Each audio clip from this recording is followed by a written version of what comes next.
చాలా సంతోషం. ఓం గణాధిపతయ నమః. ఓం శ్రీ ప్రసన్నాంజనేయ నమః. ఓం శ్రీ సాయినాథాయ నమః. ఓం నమో నమః. నమో నమః. ముఖ్యంగా ముందుగా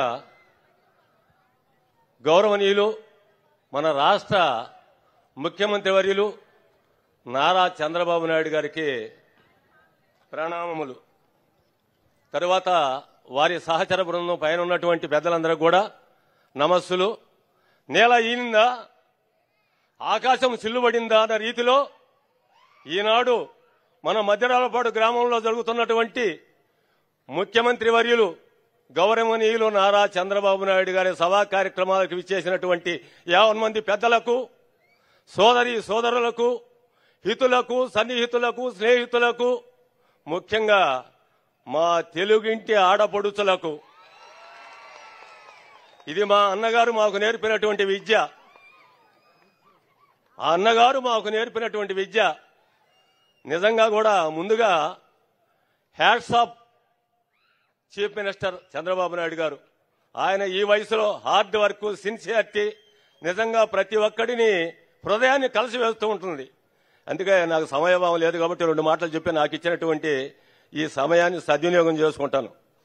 ముందుగా 2019వ సంవత్సరంలో వచ్చినటువంటి ప్రభుత్వం బ్రిటిష్ వారి ఇనప సంఖ్యలలో మగ్గినటువంటి భారతావని మన దేశ ముష్కరాల కబంధ హస్తాల్లో నలిగిపోయింది 5 సంవత్సరాలు. ప్రతి ఒక్క వ్యక్తి కూడా తన వాక్ స్వాతంత్రాన్ని కోల్పోయాడు.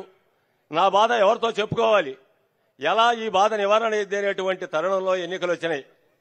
గౌరవనీయులు చంద్రబాబు నాయుడు గారు ప్రతిపక్ష నేతగా అనేక సభల్లో తన యొక్క వాక్ చతురతతోటి, తన నైపుణ్యంతో, తన అనుభవంతో నేనున్నాను, ఈ కార్యక్రమాలన్నింటి సరిదిద్దుతాను అని చెప్పేసి వాగ్దానాలు ఇచ్చి ఆ వాగ్దానాలన్నీ కూడా 100 రోజుల్లో కొన్ని నెరవేర్చారు. అన్ని నెరవేర్చాలంటే సాధ్యమయ్యే పని కాదు. మన రాష్ట్ర ఆర్థిక పరిస్థితి అధోగతి పాలైంది. ఎక్కడా చిల్లి గవ్వలేదు. కానీ నిన్న విజయవాడ ఆ ఇబ్బందికర పరిస్థితుల్లో దాతలు చాలా మంది డబ్బు ఇచ్చారు. దానివల్ల ఆయన అహోరాత్రాలు శ్రమించి అవన్నీ కూడా సక్రమంగా తీర్చిదిద్దారు. అది నా టాపిక్ కాదు, నా టాపిక్ వేరే ఉంది. నేను రైతు కుటుంబంలో పుట్టినటువంటి వాడిని, ఈ గ్రామస్తుణ్ణి, మధ్యరాలపాడు వాస్తవ్యుడిగా వదిలిన వెంకటశేషయ్య నామధారిని. నేను ఈ రైతులకు ఉన్నటువంటి కష్ట నష్టాల గురించి మన ముఖ్యమంత్రి వర్యులు గౌరవనీయులు చంద్రబాబు నాయుడు గారితో మాట్లాడాలనుకుంటున్నాను.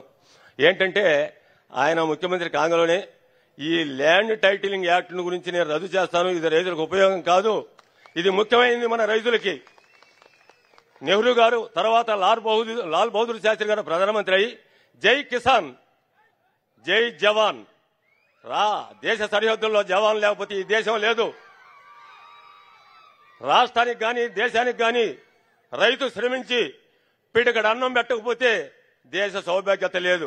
ఇవాళ పాలు మనం, కూరగాయలు మనం, ఒడ్లు మనం, ఇవన్నీ లేకపోతే ఏ డిపార్ట్మెంట్ కూడా మనజాలదు. ప్రతి డిపార్ట్మెంట్ ఒక రైతు డిపార్ట్మెంట్ మీద ఆధారపడి ఉన్నటువంటి సమస్య. అందుకనే చంద్రబాబు నాయుడు గారు మన యొక్క దుస్థితి గమనించి ఈ ల్యాండ్ టైటిలింగ్ యాక్ట్ అది కొలతలు సరిగా లేవు, రాళ్లు బీకేసుకుంటున్నారు, కొట్టుకుంటున్నారు. ఇదంతా గమనించి ఆయన దృష్టికి పోతే ఆయన నేను ఇది రద్దు చేస్తానని చెప్పి చేశాడు. రైతులకి మంచి వజ్రాల పుస్తకాలు ఇచ్చి మన భూమి మీద ఇతరులు ఎవరు దండయాత్ర చేయకుండా అన్ని సక్రమంగా నెరవేరుతారని మాట ఇచ్చారు. ఆ మాట ప్రకారం తొందరలో మనకు పుస్తకాలు వస్తాయి. ఇది నెరవేరిద్ది. Hats off once again chief minister గారు.